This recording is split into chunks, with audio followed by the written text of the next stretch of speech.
Вот это ебануло, блядь. Это был прилет, ёб твою мать. Блядь. Блядь, твою налево.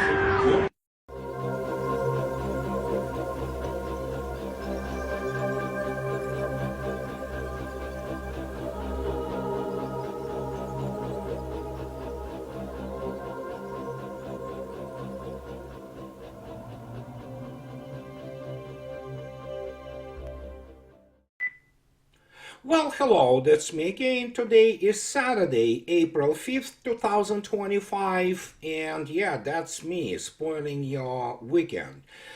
Before I begin, obviously, I want to congratulate the Great Eight, the captain of no less than the capital team of United States in NHL, Washington Capitals, Alexander Ovechkin, with his incredible achievement. And before I go anywhere further, I have to admit, I applaud Mr. Gretzky magnanimity and the fact that he was there to when his record was tied. I'm pretty sure now it will be surpassed. And that is a very welcoming change of the position, and this is definitely a very high class of sportsmanship from him, despite the fact that there were records of him making some very unpleasant statements about, for example, Russian players and Russian national team, and bringing politics into sports. And the same goes for Mr. Gashek. Well, yeah, one of the greatest goalies, but evidently is a very good level jerk. But you know what? It all went out of the window yesterday, and we saw ourselves the sports history being made, and I definitely am delighted to congratulate Alexander Ovechkin with this incredible achievement, and which, by the way, in many respects supports the greatness one of Wayne Gretzky himself. So, but yeah, there are many, not all, there are very many decent Canadians who, congratulate and applaud that, but there are very many sour grapes right now in Canada, and what can I say? I mean, sorry guys, it is what it is. However, let's start with what you saw in the beginning. What you saw in the beginning is the visit by Mr. Iskander of the gathering in one of the restaurants, of the gathering of all kinds of the NATO instructors and their Ukrainian counterparts in so-called restaurant. But of course, there was primarily officers and all kinds of other, liaisons, so to speak, to discuss how to stop Russia somehow. We all know now that Russians are, of course, losing the war, if you wish. But truth is, that's what it is. Russians know where they are, and they will hit them. And there is no any more restraints in terms of their finding them wherever they are, because Ukraine, as you might expect, violates the so-called ceasefire on the energy infrastructure and continues to do what they are doing best, sabotaging everything. So, and what can I say? In this particular case, Mr. Trump is facing the very, very tough road ahead of him.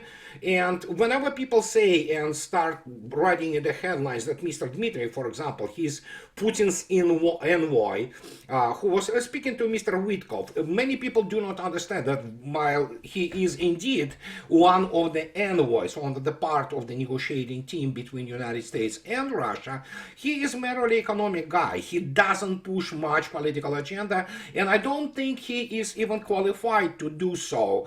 And but yeah, at least we know that Witkov and Dmitriev, who know each other for a long time now, they spoke to each other, and it's good. As I already stated many times, it's good that they talk. But let's get a little bit into the math, and especially the math of Mr. Cavoli, Supreme Commander of the NATO forces in Europe, General Cavoli. And I want to start with what I state non-stop ad nauseam, that I love internet. It holds all the records if you know where to find them. And then, of course, for example, in my case, me being an author, I love my books in a sense that they are, documented evidence of what I was speaking about, let's say, 8 years ago, and even before that, but that's my blog. Blog could be removed. Books, when they are in print, they cannot be removed unless we're talking about the something like the Nazi Germany, where they burned the books, or maybe Europe soon, which is coming. And so here we are. Let me remind you, this was my first book, which was written 8 years ago. It was published early March in pardon me, early March in 2018, and here it is. I spoke there about introductory level for people who really do not want to go into the more sophisticated math of the combat capabilities and correlation of forces and means, about the composite index of national capabilities, a statistical measure of national power. And so this index uses an average of percentages of the world totals in 6 different categories. These are, they are themselves ratios, and these are the those 6 categories, which are good primer for those people who want to start a real serious, let's say, geopolitical commentaries, or they want to understand geopolitics better. And as you can see yourself, these 6 indices, if you wish, total population of the country ratio, urban population of country ratio, which is very important, iron and steel production, you see, primary energy consumption ratio, military expenditure ratio, which, by the way, is very, very shaky in the index, but, it's there, so I introduced it. And, of course, military personnel ratio. Those resources are considered to be most important, or, as Stephen Biddle defines them, most consequential. Well, they are. They indeed are, and of course, for those people who listen to my and watch my videos, they know that I also stress a lot about the 14 points by Jeffrey Barnett from famous article about why West dominated at some point of time the world. All those 14 points are not valid anymore in terms of the domination of the combined West, but you can go out there and look them up. So what's the point? Why I'm saying this? Well, this is all about the Mr. Cavoli, his testimony, written testimony, to Senate Armed Services Committee a few days ago, and I will get to it shortly. But the reason I'm pointing this out is that you know what? Mathematics is a very cold-hearted science. Same goes for statistics, which is not garbage in, garbage out. And let me start with this. Again, reminder. Remember, oh gosh, it's Mr. Vershinin. Yeah, Mr. Vershinin with this article which made a lot of splash in 2022, and this piece was written for the Royal United Services Institute, the RUSI. It's the so-called think tank in Great Britain, which is primarily stuffed with the nincompoops, but they still pretend that somehow they understand forces and their relation. They don't. I can give you immediately the clear answer. However, on 17th of June, Mr. Vershinin, he is a lieutenant colonel in the US Army, he used to serve there, he says that, oh my God, the return of industrial warfare. Well, as you already saw yourself, I demonstrated to you, I was writing about not return, but only thing which exists in the world, which is industrial warfare, whenever we talk about real serious wars, not high-intensity police operations like it, United States did in Afghanistan, and it never went away. And I love this, preservation of records on the internet, because you can always refer to them and say, here it is. And so Mr. Vershinin comes up with this discovery, which, as I already stated, made a splash in the professional circles within the NATO countries, that in reality there was nothing new. It's not a discovery. It was always there. It never went away. But so he says this strategy relies on flawed assumptions when he talks about NATO, about the future of war. Well, yeah, and it has been influenced by both the bureaucratic culture in Western governments and the legacy of low-intensity conflicts. Absolutely. It's high-intensity police operations, and the only thing they can refer to is, well, basically the beating the crap out of the incompetent Saddam's army in during the Desert Storm. And so Mr. Vershinin goes basically here and discusses that thing. Then, of course, later in last year, he comes out and writes about the attritional art of war, lessons from the Russian war on Ukraine. And he talks again about attritional wars require their own art of war. Well, they really don't actually. The art of war is called operational planning and conducting of the operations, and it is all subordinated to the very strict very serious mathematical modeling, which, well, general staffs of the countries do, and, staffs of the armies and things of this nature. So, but, I like the records. Here is the record. And then suddenly, everybody begins to discuss this thing, which came out like yesterday, I believe. And the RUSI comes up with this. And as I already stated, well, 2 days ago, 3 April 2025. And so they continue to press this point, which they suddenly recognize is the key, which everybody, for example, in Russian general staff knew, and this view never went away. But as I already stated, the intelligence, so to speak, strategic intelligence in the NATO countries doesn't exist as such. So they do not understand what they are talking about when they talk about Russia. They take all those, as I will demonstrate to you shortly, all these, well, basically fringe elements from opposition, all these libtards, as the Russians call them, and they get their data or their opinions and they present them as the truth, which is, of course, tells you about very low professional level of those people who do it, as in RUSI. And now they go and talk about winning the industrial war, comparing Russia, Europe, and Ukraine 2022-2024. And so, in an environment where Europe must be able to deter Russia with reduced US support, Russia's full-scale invasion of Ukraine should spur significant efforts to address what has been demonstrated to be a manifestly inadequate defense industrial base.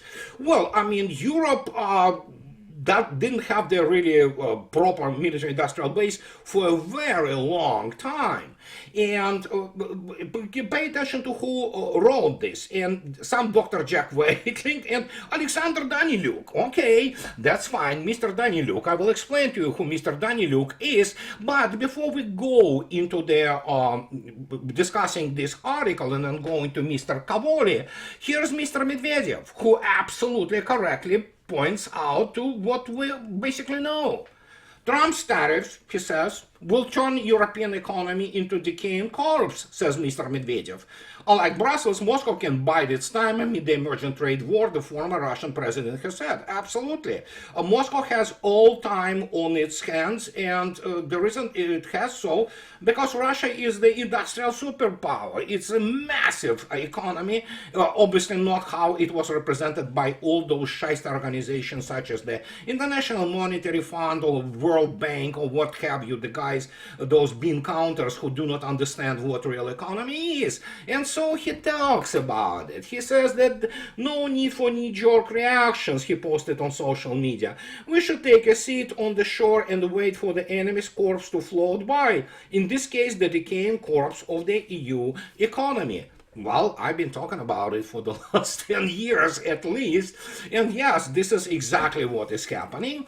And it all relates to this article from the RUSI, this Royal United Services Institute. And so they talk about this of how, well, it's essentially lamentation. That's lament, you know.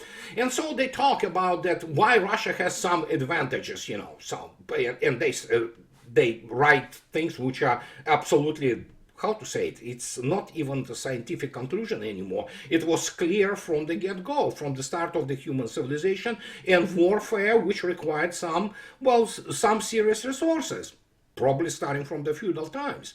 Protracted wars are won by the party able to generate new competitively trained forces and the armaments with which they are equipped and sustained. It's like, yeah, Captain Obvious, you know, but, and so, well, obviously, this is not what was driving those people in NATO who started this, well, catastrophe for both NATO and whatever is left of Ukraine. And so they talk about how Russians, well, basically encountered this, or met, if you wish, head on this situation with the NATO aggression. First, Russia had a well-developed plan for military-industrial mobilization, which it implemented early in the war. I have news for them. That's the problem. Russians had this plan since 2007. It's just that it was adjusted and, of course, reshaped. The more Russians went along the line of the reform of its armed forces and the industrial base which sustained them.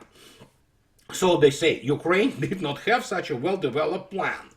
Well, the problem here is it doesn't matter what plan Ukraine had, because everything was planned for Ukraine by NATO. And when we talk about Ukraine having some kind of plan for the mobilization of the economy, it's absolute stupidity, because to even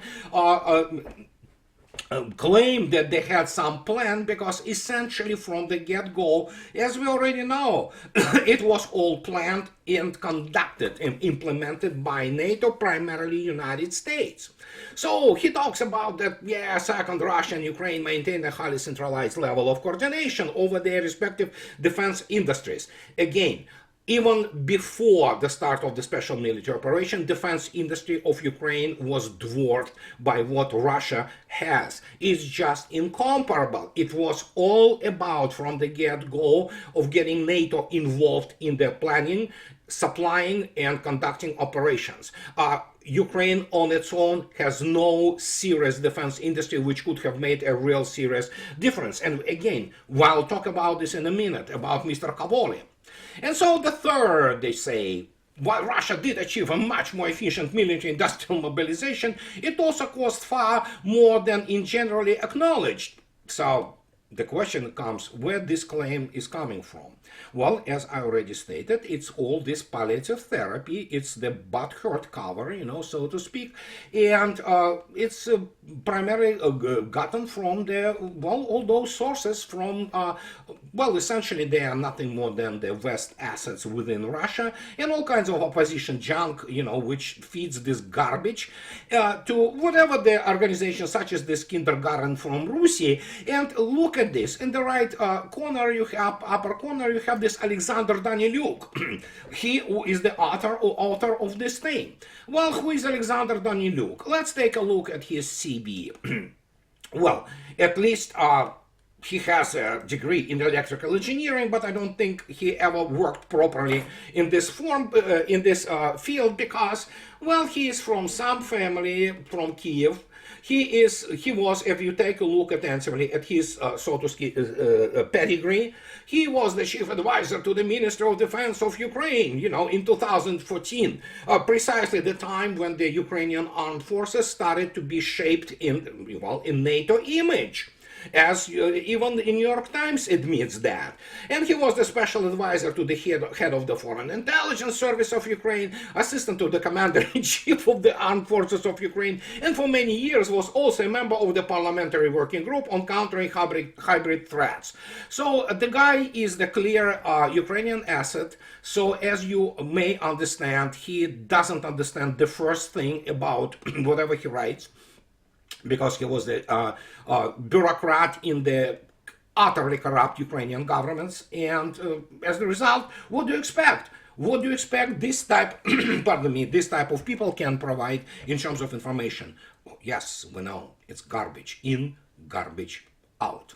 And whenever you look at these people, say, hey guys, we know what you do, and I know what they do. You know what they do? The first thing they get, the moment the first issue comes of the military thought, they go in, subscribe to it, they are subscribers in some way, and begin to read it. Because that's what, for example, Defense Intelligence Agency in the United States does. And then they read it and they begin to discover that, oh my gosh, this is absolutely different level. Of course, you cannot have this level, and especially in the Royal Services, United Services Institute, which of the United Kingdom, which doesn't have real army. I mean, it has nothing. So they do not have even the environment which would otherwise generate proper, professional, competent analysis and statements of policy. And as a result, that is why when Alex Vershinin's article came out in 2022 about industrial warfare, they were like, wow, what a discovery. It's like Captain Obvious. This is what they write. They do not understand the dynamics. And then, of course, they don't have the models. Models around general staffs. That's what general staffs do. There is no such thing as, oh, this is the wind blowing. Let's create the operational planning. Doesn't work like this. And when you look at those people and you look attentively at their backgrounds, for crying out loud, the guy, actually, this dude, Daniluk, he has a PhD in whatever the monetary things. He, Master of Business and Administration, something like that. So, yeah, good luck with those people, trying to explain to you why the West lost the war. And here is the issue of this garbage in, garbage out. This is where, what is this all about?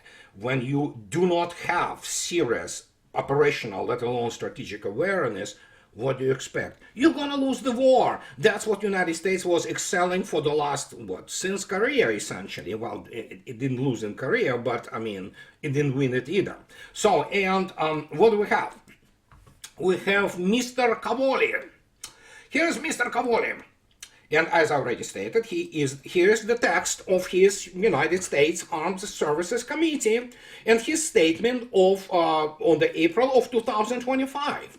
And it also made a splash because Mr. Cavoli went out there and did what is, was very much unpopular, to put it politely, in terms of Russians winning. But here is the thing. Here he says that Russia is not just reconstituting service members, but it also replacing combat vehicles and munitions at unprecedented pace. And so the problem with this statement, well, make no mistake, there are very many lowly life in the Russian media too. They are like, oh my God, the big guys, applauded us. They missed the whole point on which Mr. Cavoli was making his argument. And he was making his argument on the fantasies. And he was making his argument based on the propaganda from, as we already know, General Staff of Ukrainian whatever is left armed forces and GUR, which is the main military intelligence directorate there. And look, the numbers he gives you. And this is the thing. You're not gonna have good army, you're not gonna have good officers, you're not going to have the good generals, let alone, when you operate within this informational and statistical environment. Look what he says. And he talks about only the year 2024. It's the past year. That means 1 year, 365 days. This is what he says. Russian ground forces in Ukraine have lost an estimated 3,000 tanks, 9,000 armored vehicles, and 13,000 artillery systems. Basically, try to learn, to keep these numbers in mind, because it will be, well, I will debunk them completely. And over 400 air defense systems in the past year. Obviously, you begin to scratch your head and ask the question if Mr. Cavoli and whoever prepared this text for him has any clue about what he's talking about, and if he understands how the attrition models work, how operational math works, and why it is the life science, because which is updated daily. And so he continues to talk about it. He talks about that as a result, a Russian defense industrial base is expected to roll out 1,500 tanks and 3,000 armored vehicles. I have the question. First, it is absolute, this is the point of the circus. If he talks that Russians are not only replacing combat vehicles and munitions at unprecedented pace, how come that if Russians lost 3,000 tanks in the last year, 2024, but they expect to roll out 1,500 tanks, how is this replacement? It should be, Russians should be losing the war, because they tried that at an incredible rate and they are not able to replace it. Here it is. But then he says 9,000 armored vehicles, and then Russians replace it with 3,000 armored vehicles. Well, I'm sorry, it's not unprecedented rate. What we're looking at an unprecedented dynamics of Russia losing the war.